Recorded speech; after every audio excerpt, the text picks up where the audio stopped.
Hi, Dave Scotland for Tuts Plus, and welcome to the next episode in our 10-part introductory series for After Effects. In this episode, we're going to take a look at color correction. Color correction is very important if you're interested in doing any visual effects or compositing work. What I'm going to do in this episode is step you through some of the basics, how to apply some color correction to footage, and give you a greater understanding of some of the tools that are available. So let's start off with some footage that's a little bit dark and we want to brighten it up. This is very simply done in After Effects. There's quite a few ways to actually do this process using the color correction tools. I'm just going to go into my Effects Controls tab here. If this is not available in your interface, just go up to your window, pull down menu and make sure Effects Controls are ticked, and that will bring this panel up. I'm just going to right click and show you. First we need to highlight the layer. Just right click. In the color correction submenu, you'll find all of the color correction options that we have in After Effects. And as you can see, there are quite a lot. Now, some of them we use more than others. And one of those is levels. Now, if you've ever done any Photoshop work, you will recognize levels, and it's quite similar to Photoshop. A lot of people use levels to fine-tune the balance of colors, light, dark areas of an image. But in After Effects, what I tend to do is isolate the channels and use the levels histogram to fine-tune each channel to get a better product. Now, I'm going to show you what I mean by that. You'll notice there's a pull-down menu here. It's currently and by default set to RGB. But I'm going to go into the individual channels, and you can see that we have all of this area along the histogram where there's literally zero information, and it doesn't start till about here. That generally indicates that an image is a little bit dark and a little bit lacking in contrast. So what I'm going to do is pull this up. Now the image is going to look a bit funny. Now also, while I'm here, we have this spike, and that can often happen from bringing footage into a digital application. You can sometimes get a bit of a spike on the far left and far right of a histogram. Now, it's not advisable that you leave that spike in there. It can actually cause some issues depending on what other effects that you apply to this footage. So what I'm going to do is just slide this across just on the other side of that spike. And I'm going to repeat this for all of the channels. And blue as well. Now you'll see that because we've done that to all three channels, we get a nice even treatment here of levels. The next one is a piece of footage that is a little bit over bright already. We want to see if we can darken this image, maybe add some contrast to it. So highlight the layer, we're going to right click, color correction, and this time we're going to use curves, which is another common color correction tool. This is the way curves looks, and similar to levels, we actually have red, green, blue, and alpha, and the RGB is the default. So I'm going to leave it in RGB. I'm just going to treat the image.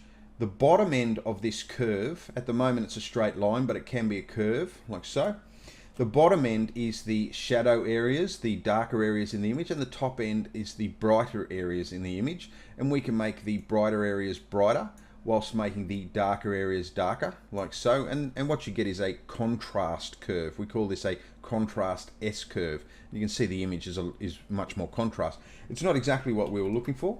So I tend to go to the middle first and just find my midpoint. Something like that looks pretty good. And then I'm just going to bring the bottom end down slightly, just to get some shadow definition back into the piece. And then I might have a look at how the high end's looking. Probably somewhere like that is fine. Now, what you may wish to do is slightly change the color palette and put it into a slightly different hue. Let's say we want to make this a bluey green sort of tinge. What we can do at this point is just bring up our individual channels, and I'm just going to go to the blue channel, and I'm going to raise up the blue channel in the middle. Now things tend to go a little bit purple, and that's because there's red in the image. What we want to do is bring the red out of the image a little bit down here, and then just balance it with the green, maybe a little bit more blue. There we go. Now if I hide and unhide that, you'll see that there's quite a lot of difference in that image. just going to play it through.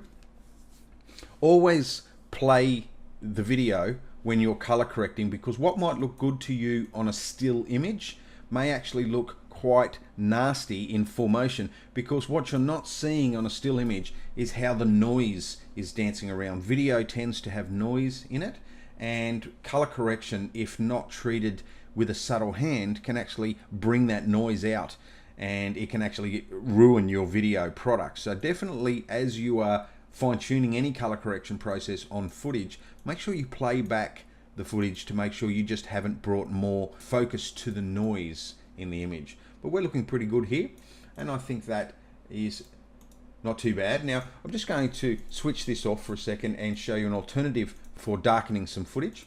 Highlight the layer, and I'm just going to add a color correction, brightness, contrast. Now this is a global thing. It doesn't allow you to really fine-tune the shadow areas, the midtones, the highlight areas. It's very much a global setting, but it can often be all you need to fine-tune some color correction on a layer. So if you wanted to just slightly bring the brightness down on this image and maybe tweak the contrast slightly, then the brightness contrast is a very good way of doing that. I'm just going to delete that one, and we'll have a look at one more here. If you're dealing with purely photographic material, you can look at the exposure color correction tool, and the exposure works very similar to the exposure on a camera, so it's very good for photographic work, where we can overexpose an image, and you'll notice that the brighter areas get a lot brighter, while the darker areas tend not to blow out anywhere near as much as the brighter areas. So there is an intelligence to this process that is not present in the brightness contrast effect that I showed you previously. And I can also offset this setting. Fine tolerances are needed for these types of color correction, and I've also got some gamma control here as well. And of course you can adjust the exposure on a per channel basis using the individual channels. So exposure is very handy, especially if you're used to dealing with photographic content. We'll just go back to our curves here, and I think you'll agree it's a much more filmic looking product, and it does feel a little bit more professional now that the color is somewhat balanced. The next thing I wanted to have a look at was how to change a specific color within a shot. Now we're lucky enough with this footage that we have some flowers that are orange in here, and just say your director has asked that you change the color of those flowers. First we'll highlight the layer, and we're going to come into our color correction, and we want to have a look at hue and saturation. So this is a standard hue and saturation. A lot of people have used this before in a Photoshop environment, and some people, you may have even used this in After Effects, just playing around in After Effects and familiarizing yourself with what's there. But a lot of people have really not used it to its full capabilities. Let's have a look at this image, and we've got this orange here. What I'm going to do is pull down this menu here. Most people tend to use hue and saturation in the master mode, and that means anything you do down here will literally change the whole image, and you get some very bizarre and usually undesirable effects. What I'm going to do is pull this down, and we're going to have a look at the reds here. And what by going into this reds, it's brought up a new set of brackets. You've got these two main brackets, and then you've got these fall off brackets here. What I'm going to do is slide this fall off bracket out a little bit more, and I'm going to slide this one in slightly over here. Now to test whether we have isolated the right color, I'm going to pull the saturation down to 0, and you'll see that the orange has actually disappeared and it's gone black and white. Everything else in the image is still full color. I'm getting some bleeding happening around here, so what I want to do is try to fine tune these brackets to get rid of some of that bleeding. And chances are we may have a little bit of yellow in there as well, something like that.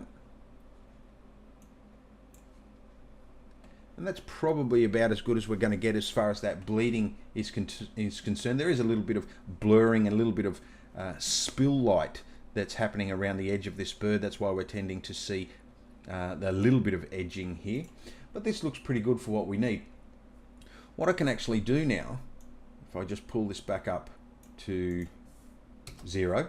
The image is as exactly as it started out as, and what I'm going to do is wind this value around, and you'll see that the plants, the flowers on the plant, change color whilst the rest of the image stays exactly as it should. So there we have a totally different color on the plant, and I can wind down the saturation slightly if it's a little too bright. Something like that looks a little bit more natural. And I can even wind the brightness up. I can wind the brightness down a little bit, something like that. And if I hide and unhide that effect, you'll see that we've changed the color of the plant. Now, notice the leaves over here. That's because we've maybe gone a little bit too far into the yellow over here. So I'm just going to pull that back. Notice that the leaves are now going from the purple back to their original color. Just pulling that back over. Something like that looks okay. And now the leaves are back to where they should be. And we'll play that through, as I've mentioned. Always play your footage to make sure you haven't damaged the piece. But I think you'll agree that it's worked nicely. We've changed only one color in the footage. Now, just think of how this can be used in a real world scenario. There are hundreds of possibilities with this type of effect. You could literally isolate a specific color in a crowd of people and turn everything else black and white and isolate that color, or do the reverse where we could turn only that color black and white and everything else in the piece is full color. So please have a play with this effect and see if you can't isolate some colors and change them into different colors using the hue and saturation. Next one I wanted to have a look at is a vignette. Now, vignettes are used very heavily in video. Their design, and this is also used in traditional art as well, like water painting and oil painting. We tend to use vignettes to push our focus into or onto a certain aspect of the image. It's a subliminal effect. It's not supposed to be noticed. It's supposed to just work on a subconscious level to push the viewer's focus onto what the purpose of the image is actually for. So in this instance, what we could do is maybe bring more focus down onto the water here. And I'm going to show you how to create a vignette in After Effects. The first thing to do is to create a solid. So we're just going to go Layer, New, Solid. And we can name this. This is going to be our vignette. We want to make it comp size, and we want to make sure that the color is black. I'm going to go OK. Now, all of a sudden we have a black solid that covers our image completely. But what we're going to do is add a mask to this solid. Don't panic if you've never touched masks before. We will be covering masks in a lot more detail coming up in an episode of this 10-part series. So don't panic. You will definitely become familiar with how masks work. But for now, we're going to keep it nice and simple. Up here on your tool menu, you'll see the rectangle tool. If you click and hold that button, it will bring up this sub menu, allowing you to see all of the other tools that are available under that tool selection. Bring it down. I'm still holding my mouse button and I'm coming down to ellipse tool and then release the mouse button. And it will change to an elliptical tool rather than a rectangle tool. Now the way this works is I could click and drag and there's my elliptical mask there. I'm just going to undo that. If you double click on one of these tools, it will actually make a perfect elliptical mask that is exactly the right shape for this solid. So if the solid was square, completely square, the circle or the elliptical mask would be a perfect circle. Our solid is actually 16:9 or widescreen. So if I double click on this, I get a widescreen circle or a squashed circle that perfectly fits the black solid. Now, it's also added a mask to the layer. You can see the solid has now got a mask with a mask 1. If we click the twirly arrow here, we have 4 choices available to you. As I've mentioned, we're going to cover this in a lot more detail, so don't panic. What I want to do is wind up the feather value to really soften the edge of that solid. And then I want to change add to subtract, which makes the outside black and the inside clear, as opposed to the inside black and the outside clear. Sometimes it's a bit confusing with this yellow line or this mask line visible here. So what I'm going to do is click this toggle, and this is in your viewer menu here. just going to click on that, and what that does is hides and unhides the mask. The mask is still there, it's still on, it's just the line that's been hidden, and now I can fine tune the feather just without worrying about the yellow line. So I might just get it to about here, and then I'm going to maybe expand the mask slightly. Probably something like that should be okay. Now you might say that that's a bit dark, it's starting to look like somebody that's losing consciousness or looking down a telescope almost. What we want to do is reduce the opacity of the solid. So let's bring this in a little bit so we can see what we're doing. And we want to go to the layer, the solid layer. We'll close up the masks, we're finished with that for now. And then in the transform menu, I want to wind the opacity down. Now what I like to do is wind all the way to 0 and then subtly bring it up until I start to see some effect. Now I'm just using my up and down arrow keys on the keyboard to start to wind this in.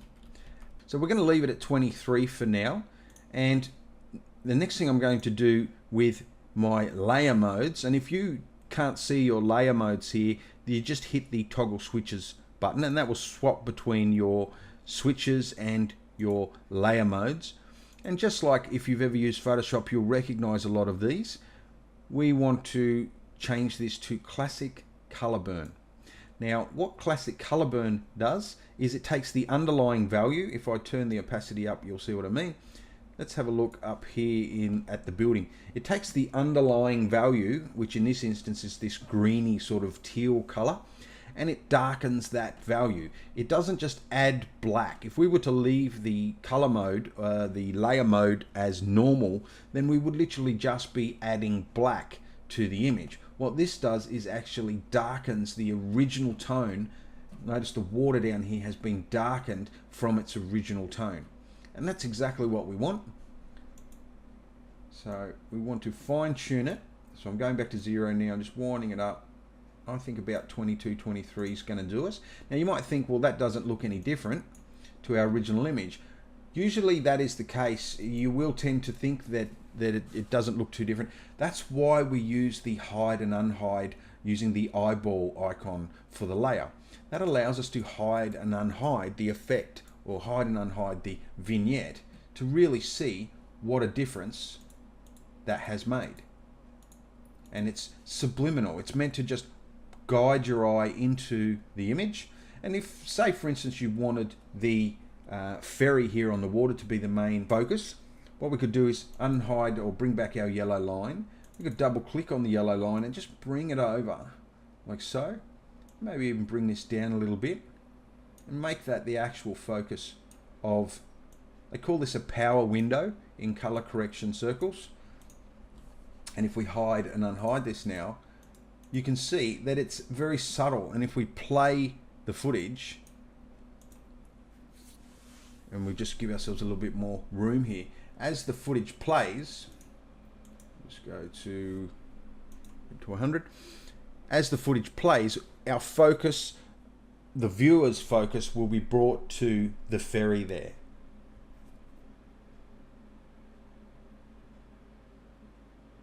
So that's a vignette. It doesn't always have to be a circular vignette. What I can do is do a standard square or fall off vignette. I'm just going to grab my mask 1 and delete it. And this time I'm going to create, I'm clicking and holding and bringing back my rectangle tool. And I'm going to double click, and that makes a perfect mask the size of my solid.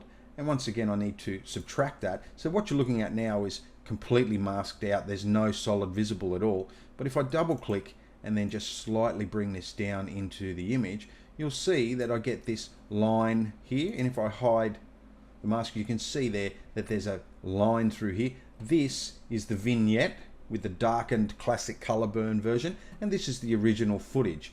So all I need to do now is just soften that feather in the mask, and I can hide the yellow line again, just soften the feather, and what that actually does is pushes my focus down towards the waterline and allows this to be a little bit more dark up here. Now this effect is used very heavily in TV shows like Top Gear, and other BBC productions, and it's a very documentary thing to do with footage, and it's a great way to make footage feel a little bit more interesting. So definitely explore the world of vignettes. They're very powerful, and we do use them quite a lot in the world of visual effects, compositing, and even editing and special effects as a post-production to editing.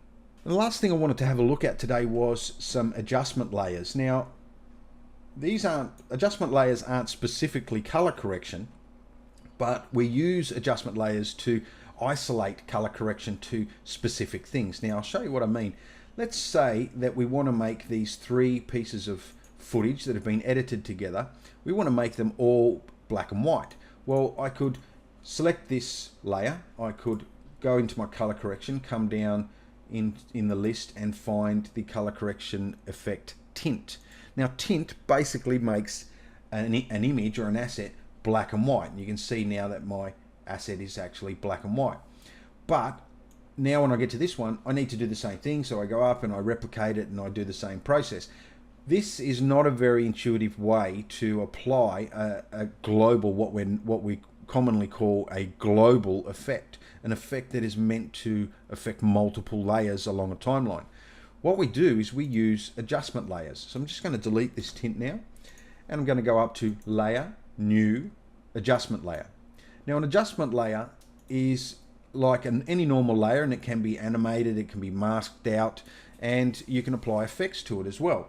But what's unique about an adjustment layer is that it will apply the effects to all of the layers underneath it. So if I put a blur on this adjustment layer, let's go ahead and do that. I'm just going to right click, blur, and we'll put a fast blur on it and wind it up. It will apply that fast blur to all of the layers underneath it, which makes it very powerful. So I'm just going to get rid of the blur. Now if I toggle my switches here, you will see that there's this new icon, a sort of half black, half white circle, and this indicates that this is an adjustment layer, and I can actually get rid of that and it turns it into a white solid. Now an adjustment layer is really just a solid. It starts its life as a solid, and then in that creation process it is defined as adjustment layer, and that's why we see this here. So I can literally make any layer an adjustment layer, and therefore anything I apply to it, it will affect the layers underneath it. So that's basically what an adjustment layer does. It affects the layers underneath it. So what I'm going to do is select that adjustment layer, right click, color correction, go to the tint, and now you'll see that our image, all of our images are now tinted. Now have a look at the contrast in this waterfall. You know, the brights are quite nice, the darks are very nice, but then have a look at the contrast in this image here. What this adjustment layer allows us to do is globally affect multiple layers, but I still have the ability to come back to the layer itself and then add a color correction levels, and then fine tune that levels to suit the next image, so they feel like they're shot as part of the same production. Because we're in tint and we're not too concerned with red, green and blue, I can probably just stick with an RGB global levels treatment here. I'm just going to bring this up, something like that. And you'll see now that when we get to the two side by side, they feel like they're a lot closer and have been shot by a similar camera. And likewise here, I could easily fine tune this. I could put a layer, new, solid, and let's call this another vignette. We're going to make it comp size and go okay. I'm going to drag it down above the city park, which is the last piece of footage, and then I'm going to drag up the bracket on the end to match the actual footage. So you'll see that the solid doesn't kick in until it gets exactly to the end here. So I'm going to come up with the vignette layer selected, and I'm going to double click on the rectangle tool just to create that rectangle mask. Then I'm going to double click on the line to select the mask. That allows me to drag it down. I'm going to drag it down to probably just on the top of the tree line here. That'll do. And what I'm actually going to do is, actually I'll show you what the problem is and then I'll show you how to correct it. I'm going to go down now to the feather and I'm going to feather it out. and then I'm going to subtract to put the dark at the top. Now, if I hide the mask line, you'll see that I get these dark edges and I get dark along the bottom. And I don't actually want that. I just want the dark at the top. So what I tend to do, double click on the mask and then just drag the mask out to the side and then drag the mask down.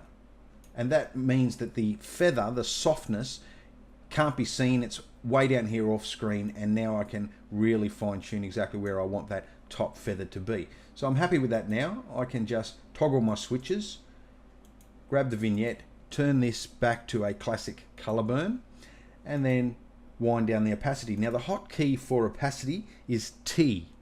That'll bring up just the opacity value for the vignette, and then just wind that down. I like to go to 0, highlight the number, and use my up and down arrows just to fine tune and dial it in. I'm just going to hide this yellow line. So I just want to dial this in. Sometimes I'll tend to go too far first and then bring it back. 44 seems pretty good because there's not a lot of information up here that's going to get blown out, because we're not working in a red, green and blue palette that it's black and white. Then 44 is quite okay. Probably a little bit too far. I don't really like what's happening down here in the trees. So I can bring up my mask, double click, and then just slightly slide that back up so that it's less pronounced in the trees. I think that's working pretty well. And as a vignette should be working, it's actually bringing focus down onto the water line down here, and we can go ahead and play our footage through now. So basically that's an adjustment layer. It allows you to put effects on, and just about any type of effect you can put on an adjustment layer and it will affect the layers underneath it. And rest assured, you can still go into the individual layers and apply effects as well. And this gives you incredible amount of power, especially when it comes to color correction. So what I've tried to do today is introduce you to the color correction process as far as the basics, and I definitely suggest that you explore all of the other color correction tools that are available. Also use the help files if you want any specific definitions for some of the tools that you'll find in the color correction list. Just throw some footage into an After Effects project and apply as many color correction effects as you can, just to fine tune them, find out where the tolerances are, what they do to your underlying footage, and how far you can push them. And what this means is that you will start to develop a color correction toolbox, and you will rely on that toolbox in a creative process, and that ultimately makes you a better artist. So definitely practice these things, and I can guarantee that you will enjoy the product that comes out the other end of this process. So that's it for me. Until next time, bye for now.